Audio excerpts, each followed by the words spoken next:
नमस्कार. आजच्या भागामध्ये आता इकडं मंजू ही पंकजकडे विचारण्यासाठी आलेली असते. तिला विचारायचं असतं हे सगळं कुणी केलं आणि कसं घडून आणलं ते. तर आता ती पंकजकडे विचारायला येते. भारती मावशी आणि ती तिथे विचारायला आलेली असते. तर आता इकडं जी मंजू आहे तर ती मंजू त्याला प्रश्न विचारायला लागते. तर इकडं जो सत्य आहे तो बलमाला म्हणतो की बलमा मला खरं खरं सांग, हे सगळं कुणी केलं आहे आणि खरं खरं सांग. बलमा तुला सांगू का मी काय घडलो त्या दिवशी. तर आता सत्या म्हणतो की हे बघ सांगतो मी तुला बलमा, पण तू कुणाला काही सांगू नकोस. आणि हे बघ मी हे ऐकल्यानंतर तू आपल्यातली मैत्री तोडशील, तोडायचा नाही असं वचन दे मला. तू कधीच आपली मैत्री सोडणार नाही आणि तोडणार नाही असं मला वचन दे. तर आता बलमा म्हणतो की ठीक आहे. अरे तुझा विश्वास नाही का सत्या माझ्यावरती? अरे कधीच मी आपली मैत्री सोडणार नाही आणि तुटून पण देणार नाही.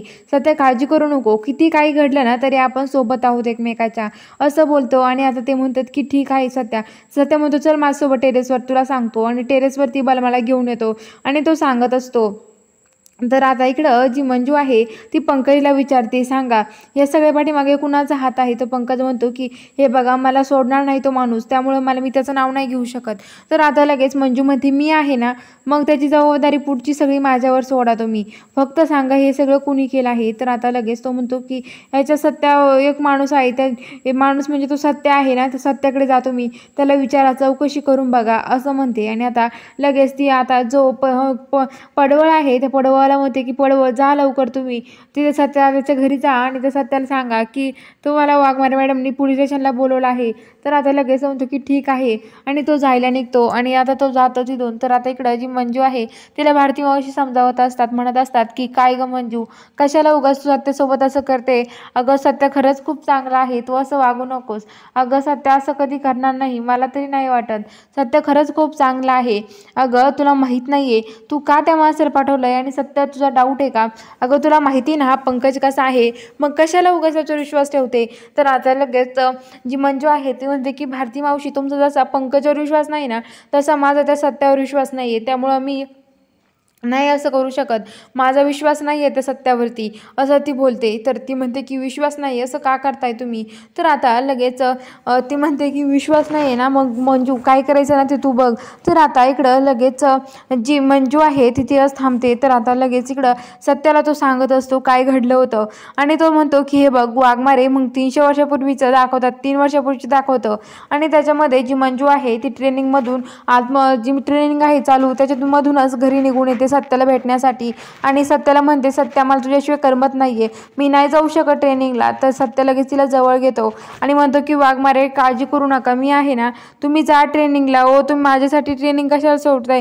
माझं स्वप्न आहे की तुम्ही तुमच्या खांद्यावरती 3 स्टार असाव्यात, तुम्ही जा तिकडे ट्रेनिंगला. तर ते म्हणते की हो ट्रेनिंगला मी जाते ना ट्रेनिंगला, पण सत्या खरंच तुझ्यासाठी जाणार आहे असं म्हणते. आणि आता लगेच सत्या ही सांगत असतो तेवढ्याच खाली पडवळ येतो आणि पडवळ म्हणतो सत्यदादा सत्यदादा. तर आता लगेच बलमा म्हणतो अरे पुढं काय झालं, पण तो आई मग काही सांगत नाही. आणि पडवळ म्हणतो की तुम्हाला बोलवलं आहे अर्जंट. तर तो म्हणतो की कोणी बोलवलंय. तर तो म्हणतो वाघमारे मॅडमनी तुम्हाला पोलीस स्टेशनला भेटवण्यासाठी बोलवलं आहे. तर आता सत्याला खूप आनंद होतो, सत्य तिथून पळायला लागतो. बलमा म्हणतो अरे काय झालं. तर आता लगेच म्हणतो की मला भेटायला बोलवलंय वाघमारेंनी. तर त्याला पण खूप आनंद होतो, सगळेजण पळत लागतात. तर मम्मी साहेब सत्याला थांबवतात आणि म्हणतात की अरे कुठे चाललाय तू, तुला काय झालंय असं काय करतोय. तर आता लगेच तो म्हणतो की मला अर्जंट जायचं आहे, मला वाघमारेंनी भेटायला बोलवलं आहे. आणि तोच पळत सुटतो. तर आता पडवळ म्हणतो की माझं ऐकून तरी घ्या. तर आता तो काहीच ऐकून घेत नाही, गाडी पकडतो, गाडी घेतो आणि तिथून लगेच पळत जातो. बलमा त्याच्या मागं पळत येतो. सगळे म्हणतात तू का पळतोय. तर तो म्हणतो की वहिनीने भेटायला बोलवलं ना त्याच्यामुळे मला खूप आनंद झालाय. आणि तो लगेच आता त्याच्या मागे पळत जातो. तर आता लगेच आता तिथून पळत गाडीत बसतो आणि गाडी घेऊन निघतो. सगळे माणसं रोडनी सत्याकडे बघत राहतात आणि म्हणतात की सत्यदादा एवढी फास्ट कुठं चालली असेल. आणि एवढी आनंदी बघून सत्यदादाला खूप खुश झालोय आम्ही, खूप दिवसातून एवढं आनंदी बघितलंय सत्यदादाला असं ते माणसं म्हणतात. आणि आता सत्य गाडी घेऊन फास्ट येतो. तर आता तिथं बाहेर आल्यावरती आता आतमध्ये मंजू बोलवते आणि मग तो आतमध्ये येतो. आणि आतमध्ये आल्यावरती आता मंजू त्याला विचारते हे तुला कशासाठी बोलवले माहिती की ते. अरे तुझ्यावर गुन्हा आहे, गुन्हा दाखल झाला आहे, पंकजने तुझ्या विषयात सांगितलंय ना, त्यामुळं इथे मी आले आहे, तुला बोलवलं आहे. आणि तू जो खून केला आहे आम्हाला सगळं माहिती आहे त्याविषयी. तुला आधी सांगते सत्या हे सगळं काय असेल ना ते खरं सांगून टाक, नाहीतर तुला खुनाच्या याच्यामध्ये तुला अटक करू शकतो आम्ही. आता तुझ्यावरती गुन्हा दाखल होता आणि ती कागद फाडली होती, ते निम्मी कागद कुठं आहे ना ते सांग लवकर, आम्हाला तुझ्या घराची झडती घ्यायची आहे असं मंजू बोलते. तर बघूया आता पुढील भागात काय घडतं हे बघायला चॅनलला सबस्क्राईब करा.